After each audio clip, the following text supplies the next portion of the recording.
Who doesn't love a great campfire? And what's one thing that can make your campfire even better?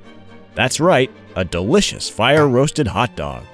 But if you've ever cooked a hot dog over a campfire, you know the standard methods of campfire hot dog cooking are not optimal.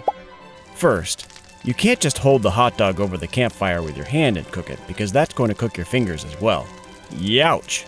You might even burst into flames if you aren't wearing flame-resistant clothing, so that's not an option. You always have to stick the hot dog on something to maintain a safe distance from the open flame. Usually this entails finding a suitable stick or branch and then whittling the end down to a point so you can stab it through the dog. And you have to use a stick that's the right kind of wood. You want to avoid branches from any of the toxic trees like the poison sumac, the sepsis wood, or the oozy rash pine. And even if you find a suitable branch, the end needs to be relatively straight since it has to pierce cleanly through a large percentage of the frank. The pointy end can't have any weird bends in it either that might cause the point to poke out the side. And it also needs to be strong enough to support the wiener's weight without the stick bending or breaking. And even if you don't have a problem shelling out the cash for expensive hot dog roasting sticks, you still have to stand there holding the thing, turning it over and over like a chump. I know you've wondered whether anyone has thought of a better way of doing this, so I'm going to share with you my top 5 campfire hot dog cooking improvements.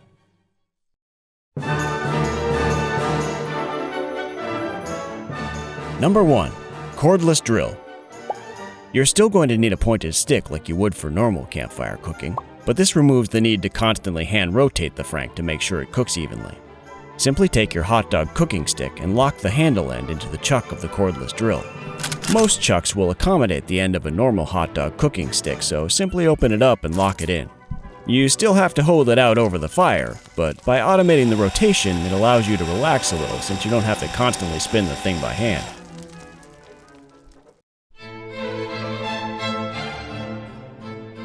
Number 2. Lathe. I know not everyone has a wood shop in their home, but if you do, this could be the hands-free hot dog cooking tool you've been looking for. Depending on the size of your lathe, you will either need 2 strong adults or a forklift and 1 forklift-certified adult to move the lathe into position beside the fire. Make sure you have a long enough extension cord to reach from your nearest outlet. You may notice that this strategy is similar to the cordless drill technique, but it has the advantage of being a freestanding hot dog holder/rotator, which allows for completely hands-free cooking. Once the lathe is set up an appropriate distance from the campfire, attach the frankfurter to the spindle, set the speed to your desired RPM for even heat distribution, and let it do the work for you.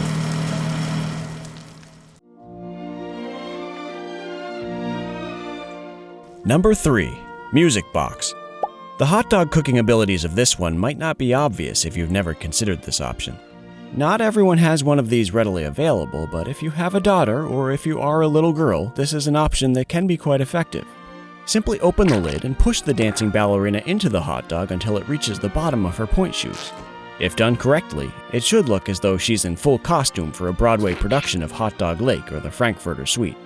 Her outstretched dancing arms will naturally provide firm support for the frank during the cooking process. Once the hot dog is fully installed, hold the music box over the campfire at an appropriate distance, tilt it at a 90-degree angle, wind it up, and let it go. The ballerina will start spinning the hot dog slowly, allowing it to cook evenly on all sides.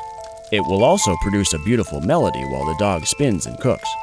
If you're one of the many people who enjoy listening to music while you cook, this technique might appeal to you.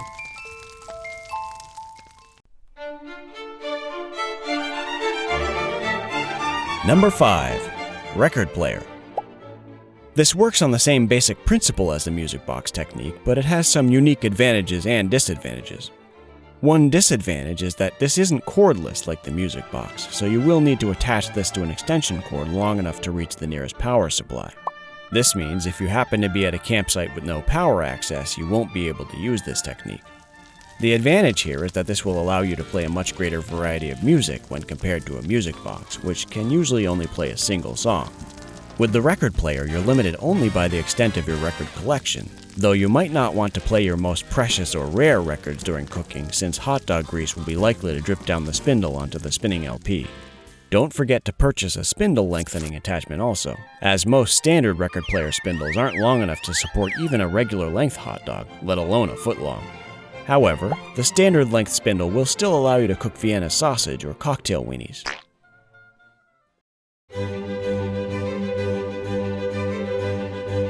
Number 6. Lawnmower.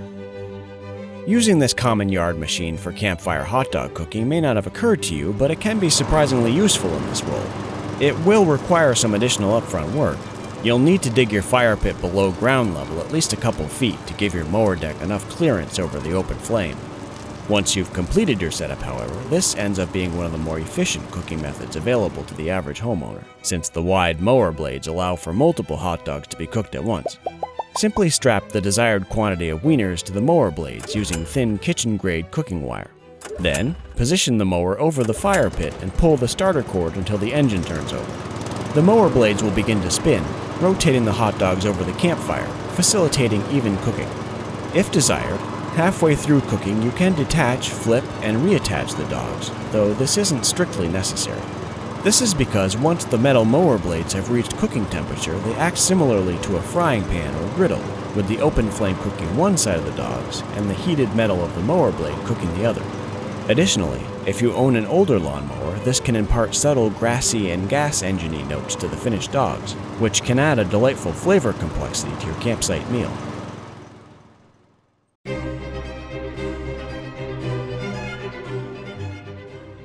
Number 8. Active Volcano. Obviously, this option isn't available to everyone, but if you do live in the right part of the world and have a valid pilot's license, this is perhaps the most efficient way to batch cook hot dogs and is an invaluable technique when cooking dogs for a large beach party. Simply strap the desired amount of frankfurters to the hull of your plane and fly slowly over the mouth of the volcano. One pass should sufficiently cook the dogs strapped to the lower half of the hull, and when it's time to cook the dogs on the plane's top half, make a second pass over the volcano, but this time fly the plane upside down. Some believe you can cook the dogs in a single pass by doing a barrel roll as you fly over the vent, but roasting the dogs on the top and bottom of the plane separately in 2 passes allows for the most thorough and even cooking, at least according to a majority of hot dog pilots. An additional tip: be sure to fly the hot dog plane over the volcano in between eruptions and not during an eruption. It's tempting to think that direct contact with lava will cook hot dogs more efficiently, but this will actually be more likely to completely burn up the dogs and may end up ruining the meal for you and your guests. The volcano plane system also allows you to batch cook marshmallows for s'mores. All you need to do is attach your marshmallow cooking sticks to the plane, and then you can cook your dogs and s'mores in the same flight. So there you have it. Now you have a bevy of new hot dog cooking techniques to up your campsite dinner game. All you need is a bunch of rocks, firewood, hot dogs, and